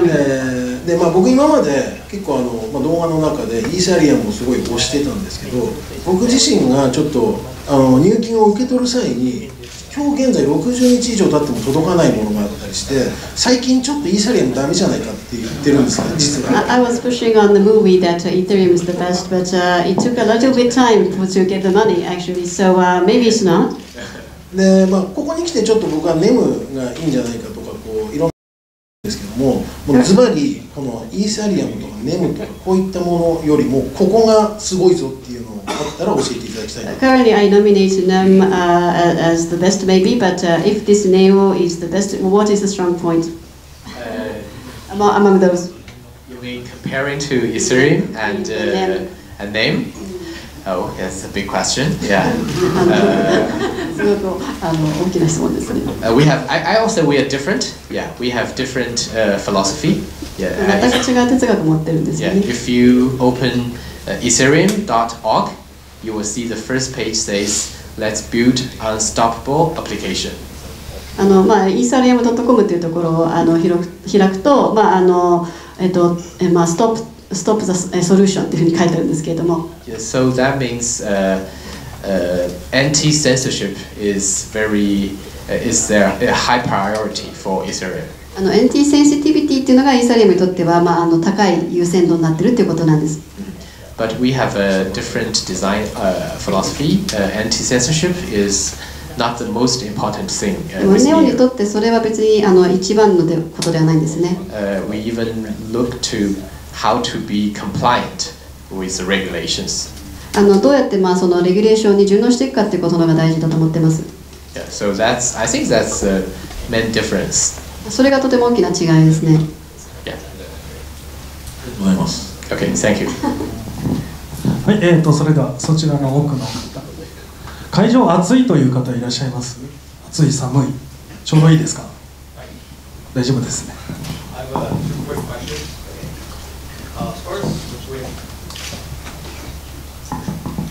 Hi. With the transactions, there's an issue right now because for the ICOs, when they happen on the NEO platform, they'll be using gas to do the transactions. But the price of gas has recently surpassed the price of NEO, and a lot of the people in the community are a bit concerned because if the ICO is successful, then a high gas price will discourage the transactions. なんか ICO をやってるんですけれども、そのガスの価格が高くなってるっていうのがありますよね。I think that's a problem of growing pan. Actually, you don't need gas to take part in ICO. It will consume. It takes you 500 gas to deploy a complicated smart contract. すごく複雑なスマートコントラクトを作るのに500ガスも使うので、相性でそんなに重要じゃないんじゃないかなと思ってます。If your smart contract is short, is compact, like a multiple signature smart contract, it is free to deploy now. スマートコントラクトがもっとコンパクトだったらそこまでガス使う必要もないわけですよね。Only when you need persistent storage to store some data and the smart contract is very long, you need to pay the 500 gas. すごくストレッジが高くて容量が高くて、スマートコントラクトどうしても長くしたいという場合はそうなるかもしれませんけれども。And then the user to invoke or use that smart contract, if the computation is simple, the first 10 gas is free. コンピューテーション、要は実行がシンプルだったらガスっていうのはフリーなんですよ。Only if you do a lot of transactions with a smart contract, you will need to pay from the 11th gas. そのコントラクトがどうしても肥大になればなるほど、例えば11ガス使うとか、そういうことが起こるわけです。So if you are doing ICO, a typical ICO will raise millions of dollars. I guess you get the money to buy gas. 普通 ICO って結構使うので、すごく大きなお金がガスのために必要だと思うんですよね。Yeah, and the 500 gas is adjustable, and if you have a new token, we probably will design a mechanism to let the governing token holder, the new holder, to decide how many gas it is required. 新しいトークンを出すんだったらば、どれぐらいガスを使いたいかということをちょっと聞いてみたいですね。Okay, so don't worry. The second question is that NEO currently does free transactions. So do you have a timeline on when this will end? I don't have a specific time, but I think let things play out gradually. Yeah, because currently there are most of the validating nodes or consensus nodes is run by us, by New Council, and it's not healthy. Yeah. And we plan to decentralize it, and we plan to let the community to run more and more consensus nodes. But it takes time. When the community runs the nodes, they need money to be sustainable. They need money to cover the host pay, the fees. At that time, I think we will introduce a fee. Yeah. 今たくさんのノートを走らせてますけれども、主に自分たちが管理しているので実はそれは良くないと思っていて、なるべくユーザーの人たちに託していきたいんですよね。そうすることで、取引を止めないっていうことを目指しています。Thank you for coming down to Japan to explain. Thank you. Yeah. はい、ありがとうございました。それでは奥の方。では残り2つの質問でこの質問タイムは終わりにしたいと思います。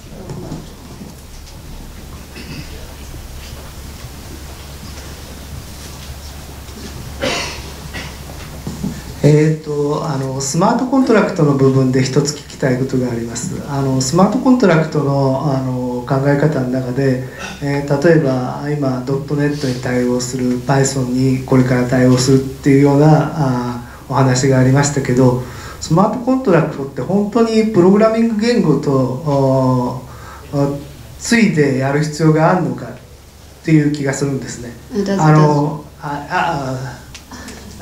途中でもし訳すんだったらどうぞ。すみません。So, does smart contract really have to get along with the program language? という、sorry. The smart contract, does it really have to get along with, have good relationship with program language?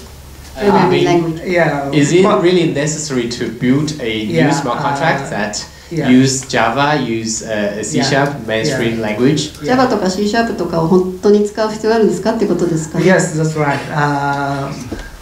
For example, Vitalik say contract may be modified or amended without knowing. That's why a smart contract is necessary. That is the basic concept of the smart contract of Ethereum.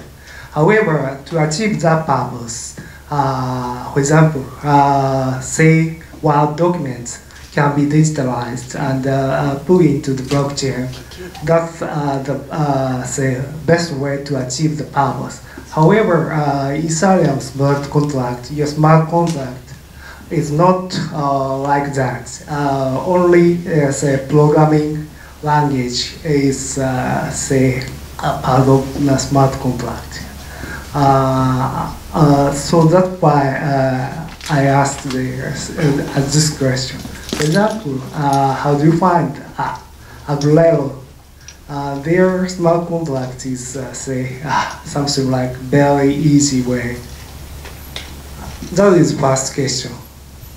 Okay, I don't think I get your question very clearly. I think you're asking why we invented the new smart contract system instead of using Ethereum's. No, I mean say programming language. Why supporting so many languages? No. どう言えばいいんだろう。プログラミング言語がスマートコントラクトには本当に必要なんですか？ Does a programming language is necessary for a smart contract? Is programming language is necessary for a smart contract? I think, yeah, you need some program language to express your real intention, because human language is really it can be interpreted in different ways. Yeah, so it is necessary. プログラミング言語っていうのはそう確率的で、どうしても人の言葉っていうのは解釈が入ってきますけれども。Maybe if my answer didn't answer your question, maybe we can exchange yeah after the meeting. Yeah. もし何かなんとかいかないというかご質問がまだあれば後でお話しできると思います。あともう一つなんですけれども、ネオの不可分散って、P2P の部分はブロックチェーンで、ありますけれども、確かクライアントサーバー型の部分を要するに不可分散の方式として、ハイブリッドで採用していると思うんですね。そこのところを。Client server is adopted as the hybrid. Client server. クライアントサーバーでいいですか？そうですね。サーバーも合わせて使っているっていうふうに言った方が平易な言い方なのかもしれないですけれども、P2P だけではなくてと。I think maybe you are asking about why we use peer-to-peer protocol in the network. Why not use private? Why not use server-client structure? In my understanding, you have also client-server style hybrid model. Is this right? Okay, maybe we should talk in private. Yeah. Okay, any more questions? じゃあそちらの方、マイクを。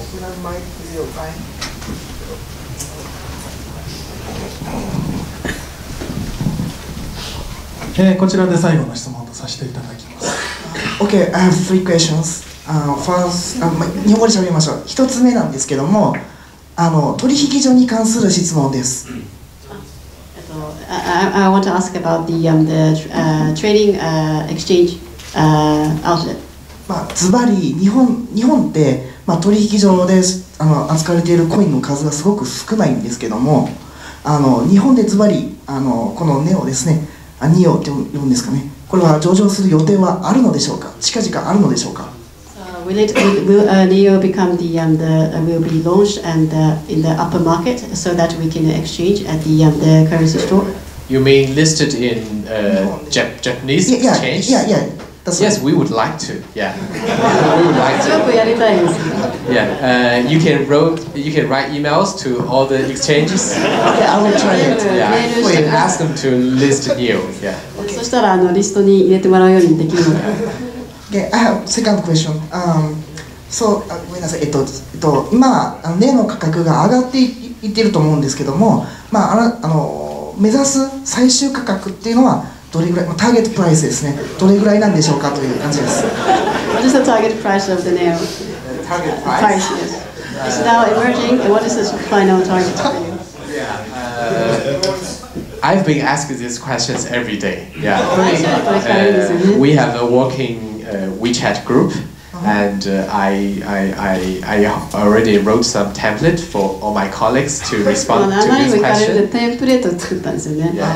Yeah. The sentence is, in principle, we don't talk about price. あと原則価格については話さないっていうテンプレートにしました。Okay, then, and the last question is why なんで日本でミートアップをやろうと思ったのでしょうか。Why did you think you want to have Meetup in Japan? Japan is a huge market. 巨大市場ですよね、日本は。The people here is very smart.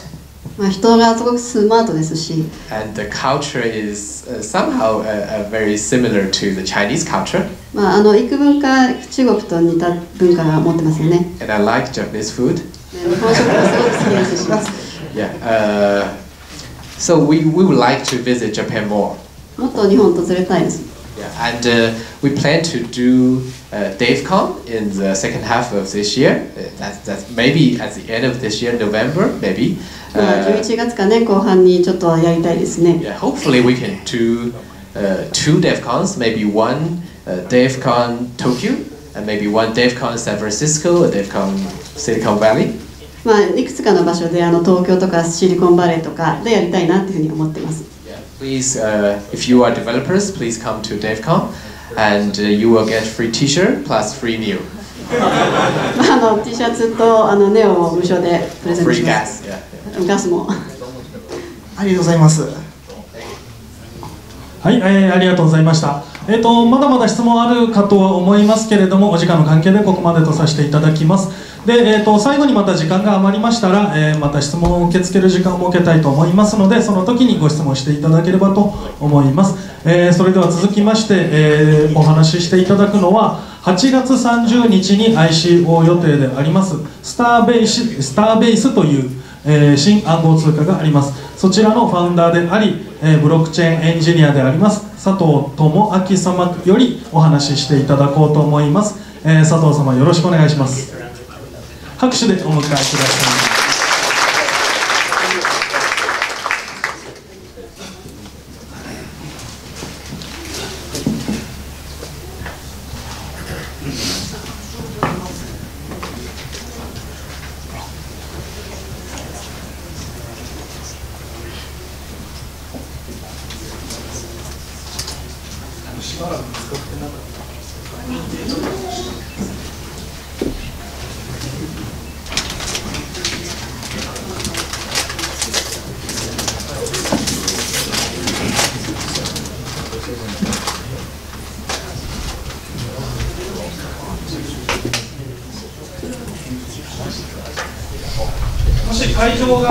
もし会場が暑いとか寒いとかあれば、近くのスタッフに言っていただくか、分かりやすいリアクションこうやって仰いでいただくとかしていただければ温度調節しますので、言ってください。それでは、佐藤さん、準備よろしいでしょうか。はい、はい、よろしくお願いします。そうですね、今、スターベースというプロジェクトを、シンガポールの会社でやっている、佐藤と申します。今回、ICO を8月31日やるんですけれども、基本的には日本では会社はない、状態なので、日本人向けのカーリングではないことを、最初に、お伝えさせていただきます。法律の関係でいろいろあるので。はい、で、スターベースが、これから今回アントシアーズのミートアップで軽くサクサクいきます。はい、クリプトカレンシーとトークンとコインというのを、全て内容として今回は、話していきますと。で、今 ICO っていうのはすごい話題になってますと。で、今のファンディングのスキームっていうのは遅くて、コストが高くて、ローカルなものっていうのが多いですけれども、トークンによるファンディングっていうのはすごい早くて安くてグローバルにできますよと。で、例えばトークンカードっていうプロジェクトとかで、トークンをビザで切れるっていうプロジェクトだったんですけど、12ミリオン$を20分間で集めたり、あとコスモスっていうインターネットブロックチェーンのプロジェクトで、これもアトムっていう独自のものを発行して30分で17ミリオンを集めたり、あとテゾスっていう、セルフアメンダブルレジャー、レジャー自体を、そのトークンを持っている人たちで、更新していけるような、ブロックチェーンを作るプロジェクトで200億を2週間で集めたりと。で、現在800個以上のトークンと100ビリオンの、マーケットキャップというのが、こういったトークンたちによってできてきています。で、でもこういった、経済に加わろうと思って自分でトークンを発行して販売しようと思った時に、問題になるということが、ブロックチェーンの技術と、こうグローバルなリーガル的な部分というのが、問題になります。例えば、トークン発行だったり、ビットコインやイーサリアムのペイメントの受付だったり、どうやってトークンの最初の購入者を、見つけるかとか、バウンティーキャンペーンはトークンを仲間に渡したいという時にどうやって払うかとか、ERC20 っていうプロトコルって何かとか、その本当にイノベーティブなプロジェクトをやって、そのファンディングのためだけにトークンを使いたいという人たちにとっては、かなり、ブロークンファンディング ICO というのはハードルが高いと言えます。なので、スターベースというのはそれを解決するために行っている、プロジェクトです。で、スターベースの、ソリューションというのは、こういった、こう流れに沿って行われるソリューションで、トークンの発行、販売、そして、その人たちに対する、報酬の支払いっていうのを一貫してできるような、ものというのをプラットフォームとして、作っています。で、最初に、トークンの、デザインと、発行という部分では、例えば、そのプロジェクトに対してどのような、トークンが適切なのかということを、一緒に考えて、でそれを、今は、私たちはイーサリアムブロックチェーンを使っていて、イーサリアムブロックチェーン上にスマートコントラクトとして、トークンを発行するというところが、その最初のトークンデザインと発行のプロセスとなります。で、その後に、自分の知っている人とか、もしくは、エンジェルの投資家の人とかに、そのトークンを、こうプライベートに販売して、でそれでマーケティングをして、で、クラウドセールと言われるような、公開販売というのを行っていくと。で、この際に、スターベースを、一つの、販売する時のプラットフォームとして、キックスターターのような形で使うことが、できるような、システムを、現在制作中という感じです。で、その後に、リワードの支払い。これは、リワードを、例えば、レベニューから支払うとか、プロフィットから支払うっていう形で支払うと、またいろいろとその、法律的な問題とかがあるので、それを、うまくこうそのトークンを買った人たちに対して、嬉しいことというのがあるような形でリワードが支払えるようなシステムというのを、提供していますという感じです。で、これによって、より効率的で、ファンドレイズと、そのファンドレイズに参加してくれた人たちに対するリワードというのを、与えられるような仕組みというのを、作っていて、で、なんか普通にこうキックスターター、これはとか、例えば、シーダースとか、レンディングクラブとか、そういった他の、クラウドファンディングプラットフォームと比べて、トークンファンディングプラットフォームのサービスが何が違うかっていったら、こういった、今の世界に70個以上あるトークンのエクスチェンジというのが、その発行されたトークンというものに、リキリティ、流動性ですね、流動性を、もたらしてくれて、それによって投資家というのが、より従来の未公開株の投資より低いリスクで投資することが、できるようになっていると。それによって、現在、例えばプロダクトファンディング、クラウドファンディング、キックスターターとかだったら大体100万円ぐらいが普通のファンディングサイズで、エクイティクラウドファンディング、株式ファンディングで、シーダースって UK、ロンドンにある会社でも大体平均は、2000万円ぐらいなんですけれども、今トークンファンディングと、トークンファンディング ICO と呼ばれるものだと、平均1ミリオン、2ミリオンといった額というのが集まっていますと。で、今のところ、スターベースは、そのスタートークンというのを、初期購入者の方々に、やって、ファンディングをしたというところと、あとその、マーケティングというのを、弊社の、バウンティー、サイト、スターベースを広めてくれた人に自動的にスタートークンを配るとか、そういったシステムを使って、かなり、ライクとか、ツイッターのフォロワーとか、リツイートっていうのを集めたりとか、あと、中国で、かなり大きい、例えばマイナーの人だったり、あとはそのディフィニティっていう、ブロックチェーンプロトコルを作っている人たちだったり、そういった、いろいろなエリック・グーっていう、ビューフィンの会社の人だったり、そういったアドバイザーの人とかがいますと。で、他の、クラウドファンディングプロジェクトと比べて、ププロジェクトに投資する人たちにとって、どんなメリットがあるかといったら、より、キャピタルゲインが期待できるっていうところでいうと、シーダーズとかスターベースの方がレンディングクラブとかキックスターターよりは大きいと。で、それで株式のシーダーズに比べては、より流動性をスターベースの方が持っていると。で、プロジェクトの、チーム、ファンディングをする側の人たちにとってみれば、よりスターベースの方が大きなファンディング、そして、バウンティーキャンペーンのようなそのマーケティングに協力している人たちに、自分たちのトークンを持ってもらうと。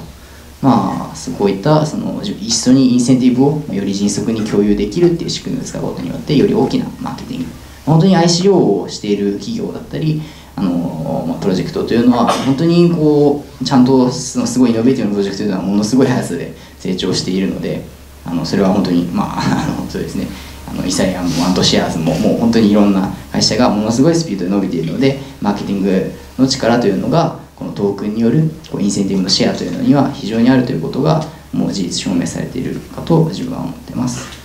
で例えばそのシーダーズとかで例えばアメリカのイギリスの会社とかに自分が投資しようと思っても、日本人だとそもそも買えないかったりするので、すごいなかなか大変ですけれども、トークンだったら世界中どこでも自分がこのプロジェクトいいなと思えるプロジェクトに、サポート支援して、でそれでその彼らのトークンっていうのを受け取ることができる、インセンティブシェアできるっていうのはすごいいいことだなというふうに思います。でエクイティクラウドファンディングのマーケットとかも伸びていますと。で、私たちが今、必要としているものというのは、より多くの、インキュベーションオフィスのパートナーだったり、もっと多くのイノベーティブな、プロジェクトが私トークンファンディングを使ってやってみようと。今まではエクイティクラウドファンディングだったり、じゃあ VC からの投資だったけれども、今回はじゃあトークンファンディングでやってみようかと、ICO でやってみようかというふうな、そんな普通のブロックチェーンと関係ないけれども、そういう企業っていうのが、企業やプロジェクトというのがもっと増えてくるといいなというふうに思っています。それでそうやって今後どんどんこういう会社がいろいろ増えて、なんというかトークンが増えてくると思うんですけど、そのレーティングをする人たち、例えば株式で言ったら S&P とかムーディーズとか、もちろん賛否両論ありますけど、そういうレーティングをする企業っていうのがもっと必要だなと。今のところはその中国だったりロシアだったりそういうところで、一流はそういうパートナーがいますと。で、チームメンバーとしては、私は、そうですね、いろいろとブロックチェーンのコンサルティングだったり開発というのをやって、エクスチェンジのサポートとかそんな感じのこととか、いろんな海外のカンファレンスとか行ったりして、そんな感じの、エンジニア兼、ファウンダーという形でやっておりますと。で、CTO の U は、そうですね、日本だといろいろあれだったメリーでもともとリードインフラストラクチャーエンジニアやってた、人で、ルイスは、フロントエンジニアリング面でいろいろとこういったデザインを作って、で、今、ボンのベルリンの方にいて、で、グスタボはオープンツェッペリンとかとも働いたことがある、スマートコンタクトエンジニアで、あとそこに多分チャールズが今いるかわからないですけど、チャールズは、この前シティを辞めて、そうですね、UBS とか JP モルガンとかに行った人なんですけど、振り込みで入ってましたと。で、そんな感じの、チームメンバーと、あとそうですね、日本人だと、ユーザーベースの CTO の、竹内さんが、アドバイザーに、技術的な部分で入ってもらってますと。で、うちら自身も ICO をやってますっていうところで、詳しくは、もし知りたい方は、サイト上から見てください。という感じで、はい、今日はご視聴 Thank you for inviting. yeah.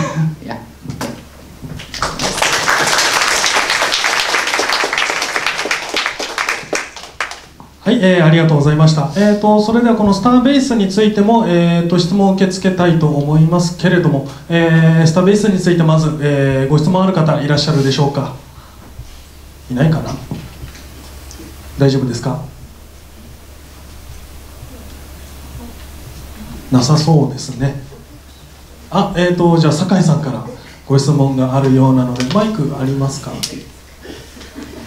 すみません、ちょっと調べてたら、スターベースさんのは、ベンチャーキャピタルの代わりに使ったものっていう流れと、あと採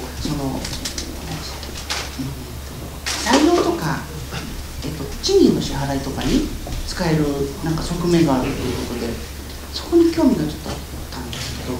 それは、基本的にはそのバウンティープログラムというか、賃金とか、そういうものについてはやっぱりこう株式とかストックオプションっていうのはすごい支払いづらいですけれども、トークンっていうのはすごいそういう意味で、例えば今一緒にスターベースのチームメンバーには、ビットコインと、スターで、その給料を支払っているので、非常に株式よりやりやすいし、グローバルなチームで運営やっていくにはとてもいい仕組みだなというふうに思います。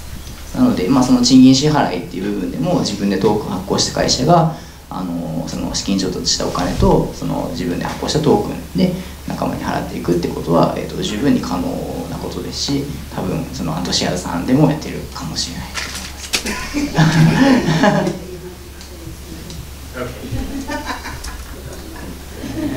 ありがとうございます。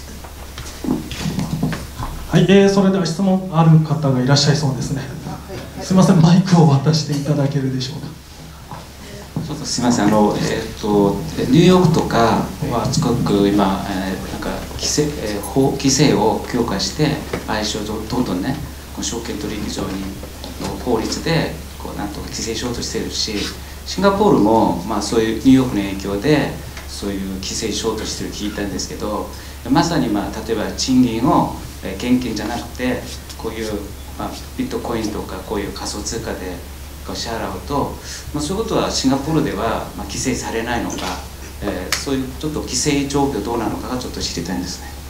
賃金の支払いについては確かに日本でそのビットコインで賃金支払おうとすると、ダメっていうようななんていうか考え方が強いみたいなんですが、シンガポールの場合は基本的にはそのビットコインだったりそういう新しく発行されたトークンによる会計っていうものと、そのシンガポールの会社による、そのシンガポールダラーの会計っていうのはもう全く別になっていて、そこを混ぜない限りはそういうの自由にやっていいよっていうようなことを、マネタリーオセティシンガポールの方が認めているので、認めているというか、レギュレートリーサンドボックスという形で、許しているというか、そういう感じなので、今のところはという感じですね。でもはい、そうです。すみません、ちょっとそういったもう一度質問ですけど、そういった御社の強みはそういう一つのなんていうかな、IP を助ける、なんとかマーケティングという、そういう中間、そういうトータルソリューションを提供する、それが主なビジネスモデルなんですかね。基本的にはその2つが、ビジネスになっていて、トークンの発行っていうところとそのトークンを販売するっていうところで、トークンを発行するっていうところはその人たちがどういうビジネスをやっていて、そのビジネスに対してどういうトークンっていうのが良いかっていうのをスタイルして、それを実際にスマートコントラクトを書くところまで発行するっていうフェーズです。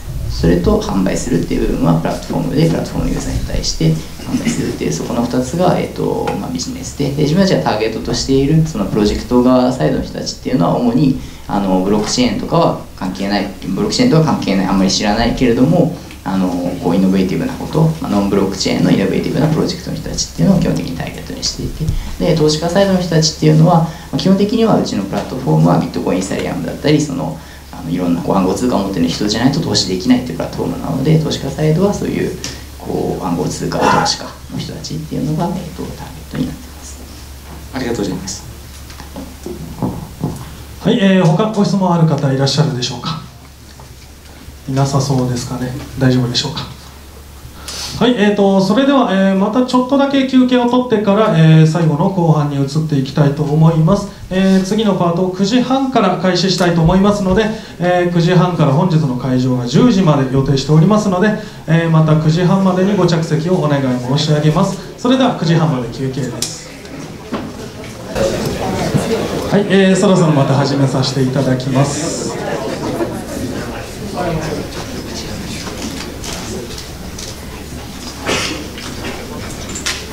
はい、それでは最後ですね、ここで、最後にこの時間を使ってですね、本当はロジャー・バーさんと、イーサリアムの開発者であるビタリックさんにお越しいただいて、お話をいただく予定ではあったんですが、やっぱりちょっとあちらの東京ビットコイン会議の方の都合がなかなかつかないようで、まだこちらに来られていないようです。ですので、この場はあと少しだけ、また質問に受け付けてから質問が終わりましたら、この場は終わりにさせていただこうと思っております。よろしいでしょうか。それでは最後に、また質問だけ受け付けたいと思いますので、質問ある方挙手の方お願いします。はい、じゃあマイクを持ってってください。そちらの。ありがとうございます。イーサリアムの、お話も出ましたけれども、その強みがマイクロソフトはじめトヨタですとかそういう企業ネットワークだと思うんですが、そういう普及の面ではアドバンテージだと思うんですが、ネオに関して、そういった、できればそういうビッグネームな企業とのそういう連携が今後予定されているかお伺いします。Is there any plan for the alignment with the big company for NEO? Yes, we would like to work with big companies. We already partners with Microsoft China because we use Visual Studio, we use C#. We are the first blockchain to support writing smart contract with C#, so Microsoft loves that, and we are work with them. マイクロソフトチャイナと今検討を進めてます。できればもし、差し支えなければそういう具体的な内容ですとか、時期ですとか。What is the kind of concrete content or concrete timing to get aligned with the company? NEO itself is a community project. It's not a company. It's quite difficult for a community project to work somehow with big companies, especially. ネオってコミュニティ主体なので、あまり企業との連携っていうのは、ちょっと正直考えにくいは考えにくいんですよね。But fortunately, we have a company that's called On-Chain. それでも最初はやっぱ企業っていうのは考えるわけです。And On-Chain uses the same technology, the same ecosystem with shares with NEO.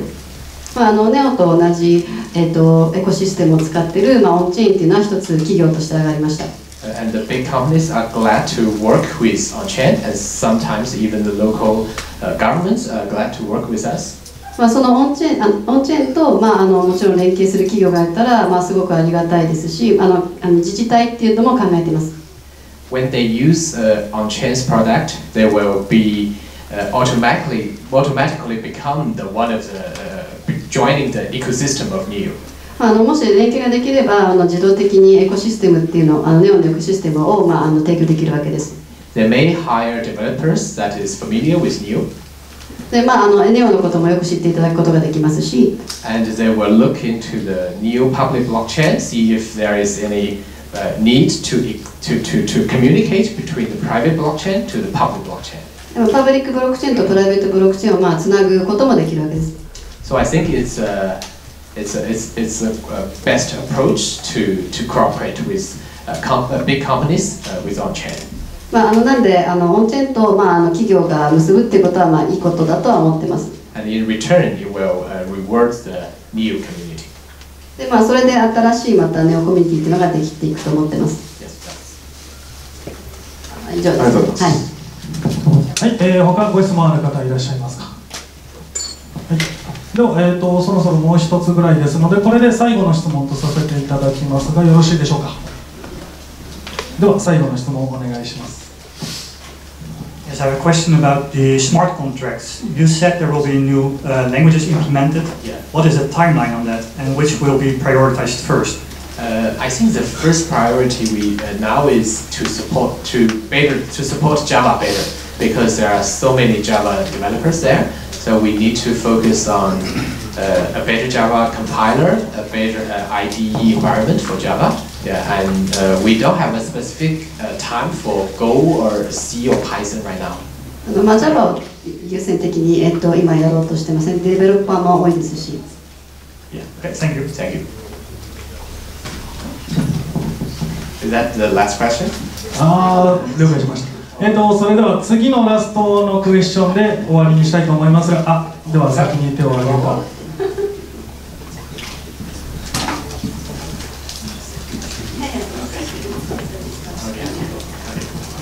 質問は簡単です。あなたの夢は何ですか？ What is your dream? What is your dream? My dream? I know on the forum, on the Slack channels, everybody's talking about Lambo. ランボのことよく話すんですけど。My dream is for a smart economy. The economy can be transparent, can be open, and it's fair, and everybody can be included in the new economy. Yeah. 経済がもっと透明性を持ってオープンになって、誰でも平等に参加できるものがいいですね。ありがとうございます。はい、それでは、以上で、質問の方を終わりにしたいと思います。最後に、先ほども申し上げた通り2人の、講演をする予定だったのが、残念ながらお越しいただくことができなかったこと、大変残念に思いますけれども、本日はたくさんの方にご集まりいただき本当にいい場が提供できたと思っております。本日は本当にお越しいただきありがとうございました。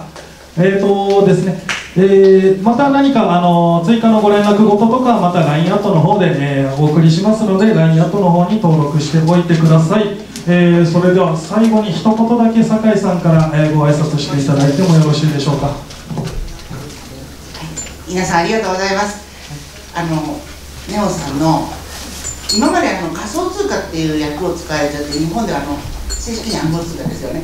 なんかバーチャルっていうのがどうしても説明するって言われちゃってたんですけど、その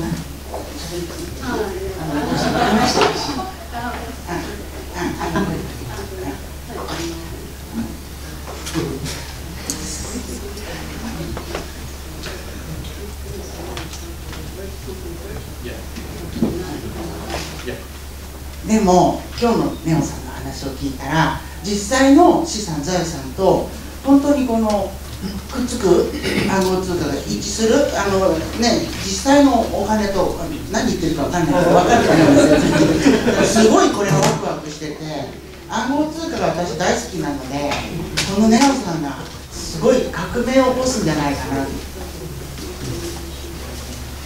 いうことでThank you very much.